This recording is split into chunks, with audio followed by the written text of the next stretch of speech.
Hi, Deborah. Hi, Hugh. Hi.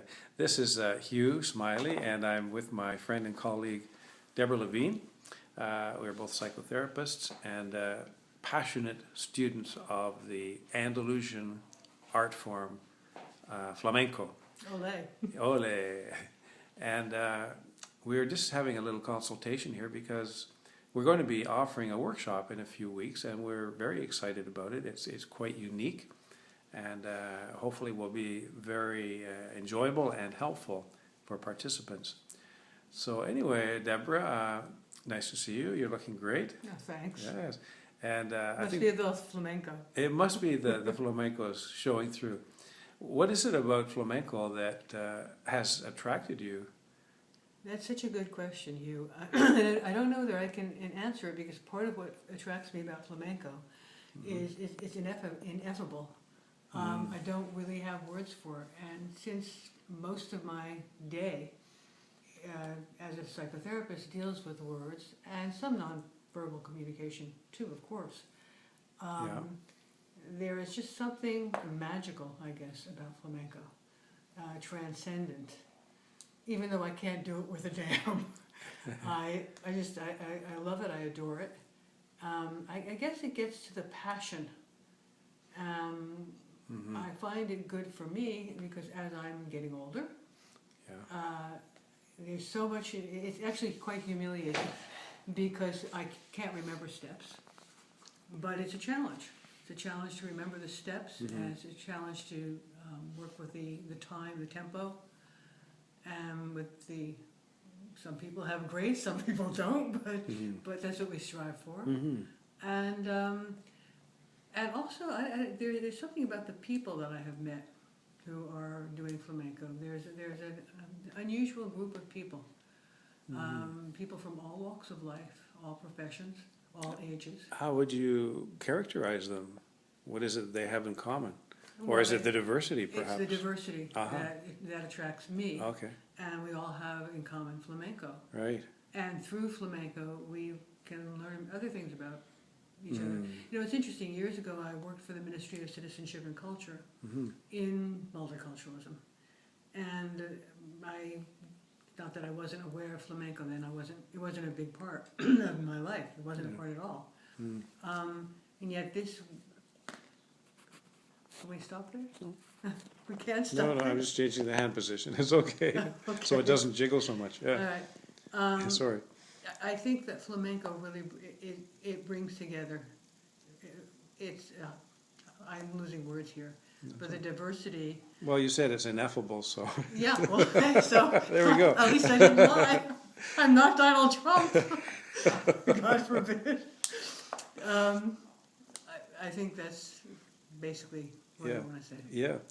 Well, I've been in a few classes with you off and on over the last few years, and I've noticed that you keep improving and getting better and better. And I've been quite surprised actually, because I thought, like a lot of people, they'll take a few classes and then they give up. But there's something about it that has really caught you. And as we say sometimes in the flamenco world, flamenco is an illness and there's no cure. But we all happily suffer from the same disease. That's great. It's very addictive, It is addictive. It gets into one's blood, and you just can't get enough. It's just something, as you say, magical, mysterious,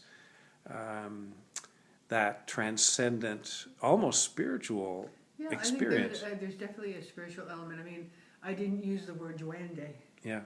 But they talk about the duende as when you really can do flamenco well, the spirit of duende is with you. Yeah. It sort of transports not only the performers, but the people who are watching and listening as well into a kind of a mystical communion of some kind. And then your hair stands on end. Well, mine always stands on end. Anyway. It's your Mediterranean roots. It must be. Literally speaking. That's great. So the workshop that would you like just to mention we're going to introduce what it is? Flamenco and talk about how flamenco can be used for health, it's a way of accessing emotions. It's a way of leaving one's brain not behind, but we live in such a world of intellectualization. And I guess it's one of the reasons I love flamenco too, is that I have to think a little bit, but it's using a different part of the brain. And so we're going to look at how improvising in the moment, how we can age more resiliently with flamenco. Ah. Things like that. I don't want to say too much, just enough to tantalize you.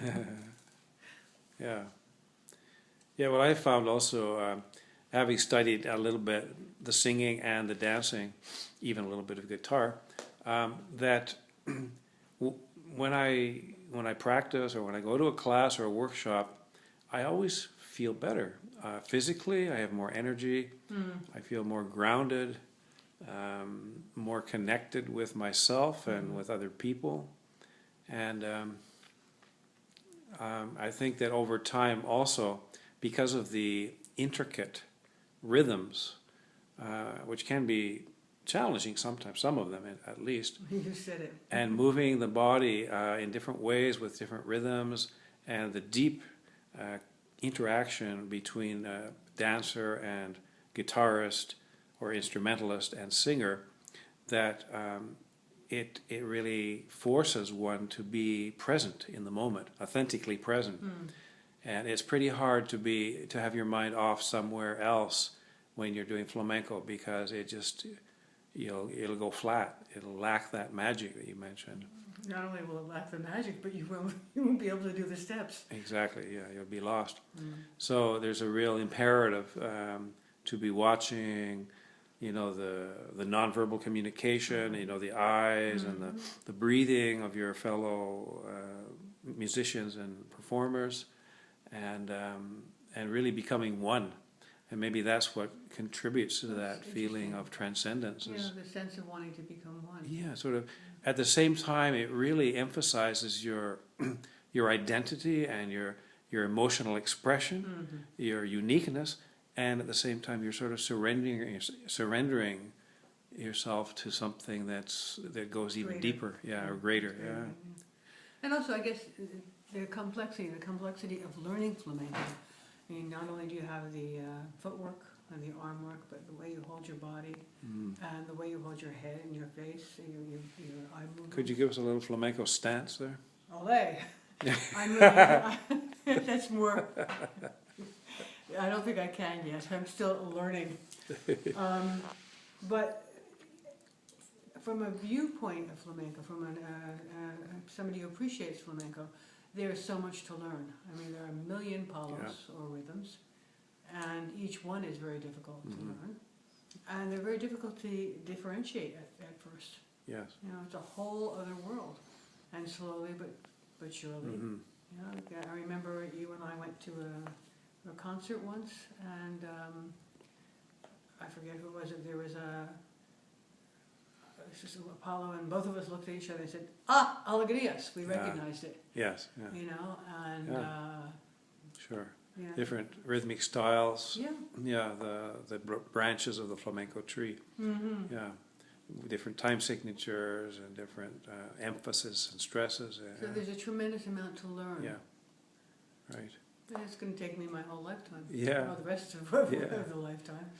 So. And so I think you and I are both eager to share that knowledge and that passion with other people. This is true. Yeah, and because we've benefited and we're having a great time, and we want other people to also experience a little bit of this, and to see how in their body, in their emotional life, mental performance, and even perhaps on the spiritual level, there can be actually a transformation through flamenco. So what's the data on the workshop? When is it? It's on the 6th of November. Yeah. Which is a Sunday. Sunday, we thought right. that would be a good day. And it's from 10 in the morning till 5 in the afternoon. And it's located at 88 Prince Arthur Avenue, which is right near the St. George subway. And we look forward to seeing people. Maybe we could just put up this little flyer here. Can you take a look at it? That's great. Flamenco for Health, yeah, right about there. It's hard to read actually, but anyway, you get an idea. So yeah, it'll be from 10 till 5 at the Shaolan Health Center, and it's $95 for the day, but if you register by October 21st, it's $85. And a number to call would be 416-924-4941, or you can visit my website if you want to pay with PayPal. It's Hugh Smiley, HUGHSMILEY, at simpatico.ca. Well, thanks, Deborah. Thank you. Peekaboo. There you are. There I am, hiding behind a flyer. Yeah, well, we're looking forward to this, and it's a great process also in the dialogue that we're having in putting together some of our experience and learning as psychotherapists and group facilitators with our love and passion for the flamenco art. So, hoping to see you on the 6th of November. Bye. Ole. Ole. Hasta la vista.